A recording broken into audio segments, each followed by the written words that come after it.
ঈদ মানে আনন্দ, মিলন আর সীমাহীন উচ্ছ্বাসের এক অনন্য উপলক্ষ। এই আনন্দের রং সবার কাছে এক নয়। কারো কাছে নতুন পোশাক, কারো কাছে প্রিয়জনের সঙ্গে সময় কাটানো, আবার কারো কাছে সামান্য প্রাপ্তিতেই ভরে ওঠে হৃদয়। তবুও সব ভিন্নতার মাঝেও ঈদের আনন্দ আমাদের এক সুতোয় গেঁথে দেয়, মানবিকতা, ভালোবাসার, ভ্রাতৃত্বের বন্ধনে। কিন্তু দুঃখজনক বাস্তবতা হলো, এই আনন্দঘন মুহূর্তের মাঝেই কখনো কখনো নেমে আসে অপ্রত্যাশিত বিষাদের ছায়া। অসতর্কতা, বেপরোয়া যাতায়াত কিংবা সামান্য অবহেলায় ঘটে যায় মর্মান্তিক দুর্ঘটনা, যা মুহূর্তেই উৎসবের হাসিকে কান্নায় পরিণত করে। পরিবারের প্রিয়জন হারানোর বেদনা তখন ডেকে দেয় ঈদের সব আনন্দ, রেখে যায় শুধু শূন্যতার দীর্ঘশ্বাস। দর্শক, প্রিয়জনদের সঙ্গে এই আনন্দ ভাগাভাগি করতে বাড়ি ফেরেন প্রায় 1.5 কোটি মানুষ। এখন চলছে কর্মস্থলে ফেরার পালা, কিন্তু এবারের ঈদ যাত্রা হয়েছে মর্মান্তিক। বেসরকারি হিসাব অনুযায়ী ঈদের আগে পরে 13 দিনে 3 শতাধিক মানুষের মৃত্যু হয়েছে, আহত হয়েছে 9 শতাধিক। এদিকে গতকাল শুক্রবার রাতে টাঙ্গাইলের কালিহাতীতে ট্রেনে কাটা পড়ে শিশুসহ 5 জন নিহত হয়েছে। তারা সবাই একই পরিবারের লোক বলে ধারণা করছে পুলিশ। আজকের প্রতিবেদনটি সাজিয়েছি এবারের ঈদ দুর্ঘটনা নিয়ে। আর কত মানুষের প্রাণের বিনিময়ে সড়কে ফিরে আসবে শৃঙ্খলা? প্রতিবেদনটি দেখার জন্য শেষ পর্যন্ত আমাদের সাথেই থাকুন। ঈদের ফিরতি যাত্রা এখনও শেষ হয়নি। সড়কে এই মৃত্যুর মিছিল গত বছরের সংখ্যাকে ছাড়িয়ে যাবে বলে ধারণা করা হচ্ছে। সড়ক, রেল ও নৌপথে সমন্বিত এবং কার্যকর ব্যবস্থাপনা নিশ্চিত করতে না পারায় এমন প্রাণহানি ঘটছে বলে মনে করছেন বিশ্লেষকরা। বিশেষ করে অব্যবস্থাপনার কারণে এসব দুর্ঘটনা মৃত্যুকে কাঠামোগত হত্যাকাণ্ড হিসেবে দেখছেন সংশ্লিষ্টরা। ফলে ঈদযাত্রা নির্বিঘ্ন করতে কেবল ছুটি বৃদ্ধি নয়, ব্যবস্থাপনা ঠিক করার তাগিদ দিয়েছেন বিশেষজ্ঞরা। এছাড়া মহাসড়কে যানজট ও ভাড়ার নৈরাজ্য মোকাবেলায় নতুন সরকার ব্যর্থ হয়েছে বলে মনে করেন অনেক বিশ্লেষক। বাংলাদেশ যাত্রী কল্যাণ সমিতির পরিসংখ্যান অনুযায়ী ঈদযাত্রায় গত 14 থেকে 26 মার্চ পর্যন্ত 13 দিনে 304টি সড়ক দুর্ঘটনা ঘটেছে। এতে 309 জন নিহত এবং 902 জন আহত হন। আর রেড সেফটি ফাউন্ডেশনের তথ্য বলছে, গত 17 থেকে 26 মার্চ রাত 8টা পর্যন্ত সারা দেশে দুর্ঘটনা ঘটেছে 342টি। এতে নিহত হয়েছে 279 জন আর 2000-এর বেশি আহত হয়েছে। উভয় সংগঠন বলছে, এবারের ঈদযাত্রার দুর্ঘটনা হতাহতের সংখ্যা ঊর্ধ্বমুখী, যা ফিরতি যাত্রা শেষ হলে গত বছরের সংখ্যা ছাড়িয়ে যাবে। রোড সেফটির হিসাব অনুযায়ী ঈদযাত্রায় 2022 সালে 443 জন, 2023 সালে 328 জন, 2024 সালে 437 জন এবং 2025 সালে 322 জন নিহত হয়েছে। যাত্রী কল্যাণ সমিতির তথ্য মতে ঈদযাত্রায় 2022 সালে 443 জন, 2023 সালে 328 জন, 2024 সালে 438 জন, 2025 সালে 15 দিনে 352 জন নিহত হন। পর্যবেক্ষণে দেখা গেছে, এবছর ঈদযাত্রা শুরু হয় গত 13 মার্চ। প্রথম দিকে গড়মুখ মানুষের চাপ কম থাকায় সড়ক, রেলপথ ও নৌপথের যাত্রায় স্বস্তি থাকলেও শুরু হয় মৃত্যুর মিছিল।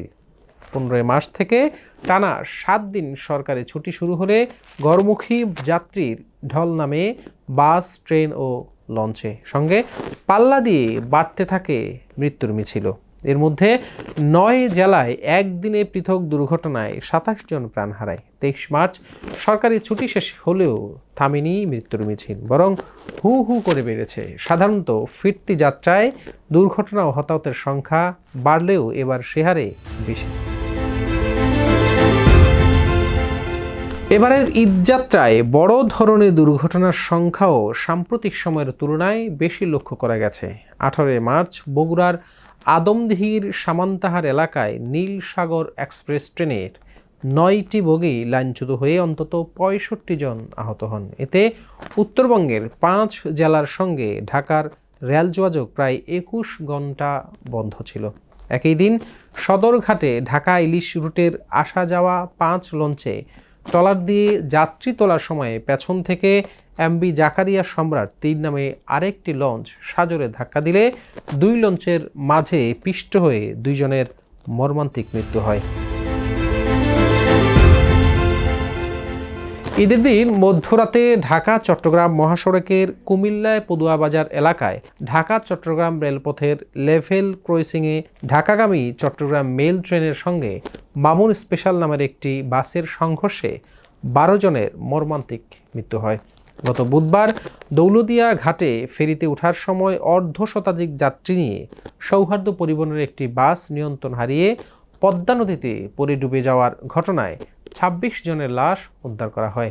যশোরে সড়ক দুর্ঘটনায় একই পরিবারের 3 জন এবং কুমিল্লায় পেছন থেকে আসা বাসের ধাক্কায় প্রাইভেট কারে থাকা এক পরিবারের 4 জন সহ 5 জনের মর্মান্তিক মৃত্যু হয়। নতুন সরকারের সড়ক পরিবহন সেতু রেল ও নৌমন্ত্রী শেখ রুবিউল আলম জানিয়েছেন, আগের বছরগুলোর অভিজ্ঞতা কাজে লাগিয়ে এবারও ঈদযাত্রা নির্বিঘ্ন করতে সরকারি ছুটি বাড়িয়ে 7 দিন করা হয়েছে। কিন্তু গতবারের চেয়ে এবার দুর্ঘটনা ও হতাহতের হার ঊর্ধ্বমুখী এবং বাড়তি ভাড়া যানজটের ভোগান্তির পরও ঈদযাত্রা সত্যি হয়েছে বলে দাবি করছেন মন্ত্রী। বাংলাদেশ প্রকৌশল বিশ্ববিদ্যালয় বুয়েটের অধ্যাপক ডক্টর হাদিউজ্জামান বলেন, গত 54 বছরে সরকারগুলোর ভুল নীতির জন্য ঈদযাত্রায় এই মর্মান্তিক মৃত্যুর মিছিল। সাধারণ মানুষ ভাড়ার ক্ষেত্রে নৈরাজ্য, মহাসড়কে তীব্র যানজট, দুর্ঘটনার কাছে জিম্মি হয়ে আছে। এর কারণ ঢাকা কেন্দ্রিক বিনিয়োগ ও কর্মসংস্থান সৃষ্টি করায় এখানে জীবিকার জন্য আসা অস্থায়ী মানুষ ঈদের সময় গড়মুখ হয়। 1 থেকে 1.5 কোটি মানুষ অল্প সময়ে বাড়ি ফেরার তাগিদে গণপরিবহন সংকট তৈরি হয়। এ সুযোগে পরিবহন মালিক শ্রমিকরা বাড়তি টাকা আদায় করে। মানুষ বাধ্য হয়ে মোটরসাইকেল, খোলা ট্রাকের ছাদ, ট্রেনে, লঞ্চের ছাদসহ নানা যানবাহনে ঝুঁকি নিয়ে বাড়ি ফিরে। যাত্রী কল্যাণ সমিতির মহাসচিব মোজাম্মেল হক চৌধুরী বলেন, ঈদযাত্রার দুর্ঘটনায় মর্মান্তিক এক মৃত্যুকে আসলে কাঠামোগত হত্যা বলা উচিত। কারণ সড়ক, রেল ও নৌপথের সমস্যাগুলো তার সমাধান সরকারের ভালো করে জানা আছে, কিন্তু সরকার যাদের এই কাজগুলো করার কথা তারা তা করছে না। ফলে দুর্ঘটনাও কমছে না, মৃত্যুর মিছিলও থামছে না। অন্তর্বর্তী সরকারের সময়ে উপদেষ্টাদের কঠোর অবস্থান এবং অংশীজনদের নিয়ে দফায় দফায় সমন্বয় সভা করায় পরিবহন মালিক শ্রমিকরা ভয়ে ছিল। এতে বিশৃঙ্খলা কিছুটা কম ছিল বলে মনে করেন এই নেতা। বেসরকারি সংগঠনের দেওয়া দুর্ঘটনা ও হতাহতের পরিসংখ্যানের সঙ্গে বিস্তর ফারাক দেখা যায় সরকারি সংস্থা বাংলাদেশ সড়ক পরিবহন কর্তৃপক্ষের তথ্যে।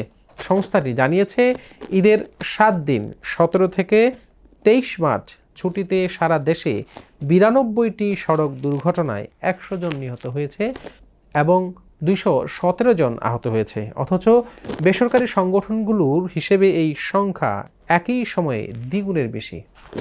দর্শক, ঈদের প্রকৃত আনন্দ তখনই পূর্ণতা পায় যখন তা সবার জীবনে নিরাপদ ও সুখময় হয়ে ওঠে। তাই আমাদের উচিত একটু সচেতন হওয়া, নিয়ম মেনে চলা এবং নিজের পাশাপাশি অন্যের নিরাপত্তার দিকটিও খেয়াল রাখা। আজকে পর্যন্তই। এই প্রতিবেদনটি তৈরি করতে সহযোগিতা নেওয়া হয়েছে দৈনিক আমার দেশ থেকে।